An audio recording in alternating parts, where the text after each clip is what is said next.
अरे शिखा बेटा, तू रसोई में क्यों घुसी रहती है? जा, रोटी मैं बना लूंगी। नहीं नहीं माँ जी, आप बैठिए, बस सारा खाना बन ही गया है। श्वेता को बोल देती हूँ, वो खाना लगा देगी सबका। सॉरी भाभी, मेरे पास वक्त नहीं है। माँ, मुझे पैसे देना, पार्लर जाना है। हाँ हाँ चली जाना, भाभी को भी ले जाना। वो भी जाने को बोल रही थी पार्लर, पर पहले ना मदद कर दे उसके खाना लगाने में। देख माँ, वो बहू है, उसे बहू रहने देना, इतना सर पर मत चढ़ा भाभी को। श्वेता, ज्यादा मत बोला कर। बहू और बेटी में कोई फर्क नहीं होता है। जा जाकर काम कर। ननद को माँ का भाभी से इस तरह प्यार करना बिल्कुल अच्छा नहीं लगता। वो बार बार किसी न किसी तरह माँ को भाभी के खिलाफ भड़काती रहती, लेकिन कोई फायदा ना होता। एक रोज, अरे बेटे किशन, जा बहू को कहीं घुमा कर ला, सारा दिन घर में काम करती रहती है। हाँ हाँ माँ, हम लोग जा रहे हैं ना गोवा। अच्छा जी, भाभी ने तो हमें बताया भी नहीं। वैसे तो सारी पंचायत करती है, ये गोवा वाली बात क्यों छुपा गई हमसे? अरे क्योंकि उसे खुद नहीं पता था बहन। मुझे टिकट सस्ती मिल रही थी तो मैंने बुक कर दिया। हाँ शिखा, पैकिंग कर ले, संडे हम जा रहे हैं गोवा। दोपहर में शिखा पैकिंग कर रही थी कि सास आ जाती है।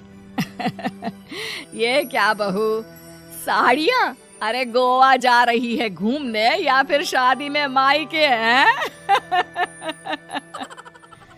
माँ जी, ऐसा कुछ है ही नहीं, समझ में नहीं आ रहा क्या रखूं कपड़े में। अरे तेरी और श्वेता की साइज तो एक ही है, उसके कुछ मॉडर्न कपड़े ले ले, आकर लौटा देना। हाँ माँ जी, ये ठीक रहेगा। शिखा श्वेता के पास जाती है और उससे कपड़े मांगती है। ना जी ना, मैं अपने कपड़े ना दूं, वैसे भी फैल जाएंगे मेरे कपड़े, बहुत महंगे वाले हैं। शिखा मुंह लटकाकर कमरे में आ जाती है तो सास कहती है, चल तैयार हो जा, तुझे मैं शॉपिंग करा कर लाती हूँ गोवा की।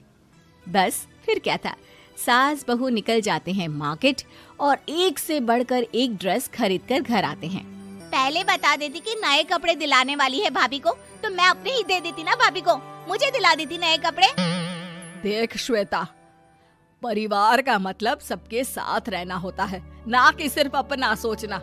वैसे भी तुझे अच्छे संस्कार सीखने चाहिए। और रही बात कपड़ों की, तो शिखा, आज से घर पर भी तू मॉडर्न कपड़े ही पहनेगी। कोई जरूरत नहीं है ये साड़ी वाड़ी लपेटने की। अब क्या था, घर पर श्वेता और शिखा एक जैसे रहते। एक बार पड़ोसन आती है। अरे बेटा, अपनी माँ को तो बुलाना, जरा बात करनी है। शिखा सास को बताती है और रसोई में चली जाती है। ये आपकी बेटी बहुत बड़ी हो गई है, इसके लिए एक रिश्ता है, कहो तो बता दूं। ये बेटी नहीं बहू है, घर में सब एक जैसा ही रहता है। वैसे मेरी बेटी भी बड़ी हो गई है, कोई रिश्ता हो तो जरूर बताना। पड़ोसन रिश्ता लेकर उन लोगों के घर आती है। तब श्वेता की होने वाली सास कहती है, तो ये घर है, कितने मंजिल का है? और ये बहू ने आपकी क्या पहन रखा है, जीन्स टॉप? अरे भाई, साड़ी वाड़ी नहीं है क्या इसके पास?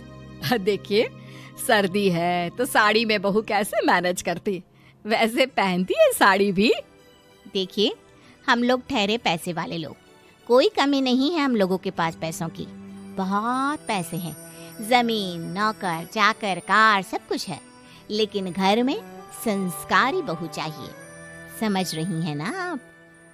सास कुछ कहती कि श्वेता बोल पड़ती है, हाय रे, नौकर चाकर से लेकर जमीन, कार, पैसा, हाँ हाँ, मुझे रिश्ता मंजूर है मुझे। अरे रुक जा श्वेता, मैं बात कर रही हूँ ना।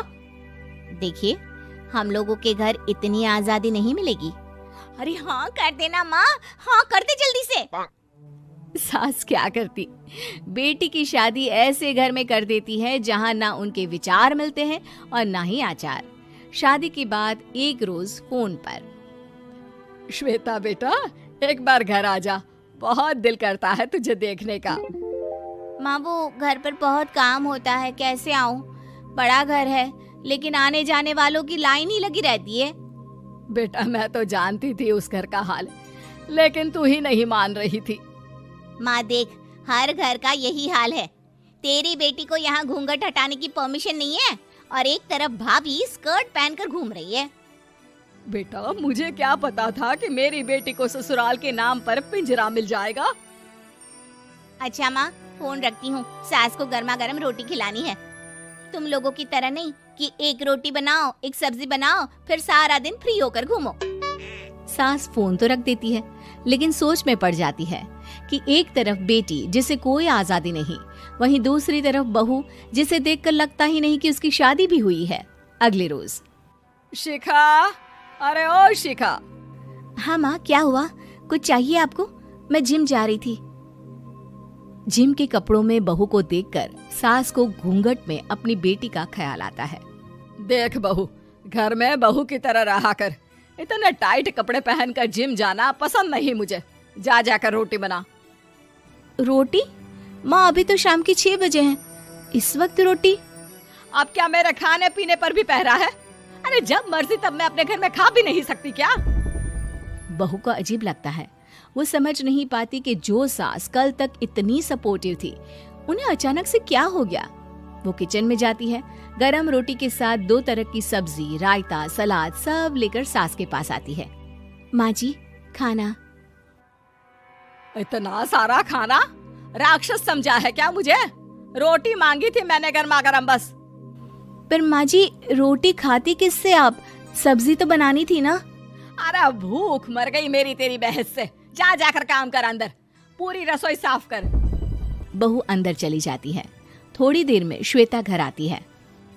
अरे शिखा, जल्दी से चाय ला, पकवान बना, मेरी बेटी आई है। अरे नहीं नहीं माँ, ड्राइवर बाहर खड़ा है।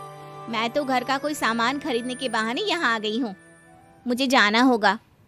अरे बेटा, पर कितने दिनों बाद देख रही हूँ तुझे। रहने आ जाना 2-4 दिन के लिए। आ जाऊंगी माँ, जब मेरी सास मरेगी तब। मैं तो रोज मन्नत मानती हूँ कि मेरी सास मर जाए तो अच्छा है। अच्छा चल, जा रही हूँ माँ। हे भगवान, कैसे कैसे दिन देखने पड़ रहे हैं मेरी बेटी को। सास अंदर जाती है, जहाँ श्वेता की जिम वाली सहेली का फोन आया होता है। क्या बात है, आज जिम नहीं आई? अरे पता नहीं यार, आज माँ को क्या हो गया अचानक। पर खैर कोई नहीं, लगता नहीं कि मैं अब जिम आ पाऊंगी। शिखा स्पीकर पर बात कर रही थी, जिसे सास सुन रही थी। यार ये सास ना होती ही ऐसी है। मैं तो कहती हूँ बुढ़िया जल्दी मरे और तू आराम से जिए। शिखा को सहेली की बात पर गुस्सा आ जाता है। माँ के मरने की कौन सा बच्चा दुआ मांगता है मोहिनी? आगे से ऐसी बात मेरे सामने मत करना। हमारे घर की शोभा ही माँ है। क्या हुआ जो थोड़ी शक्ति दिखा रही है?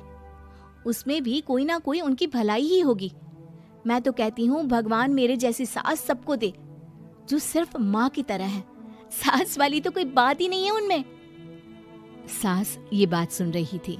उनकी आंख में आंसू आ जाते हैं कि क्यों वो बेटी की किस्मत में बहू को भी भागीदार बना रही थी। शिखा, अरे ओ शिखा, क्या हो गया? जिम नहीं जाना क्या?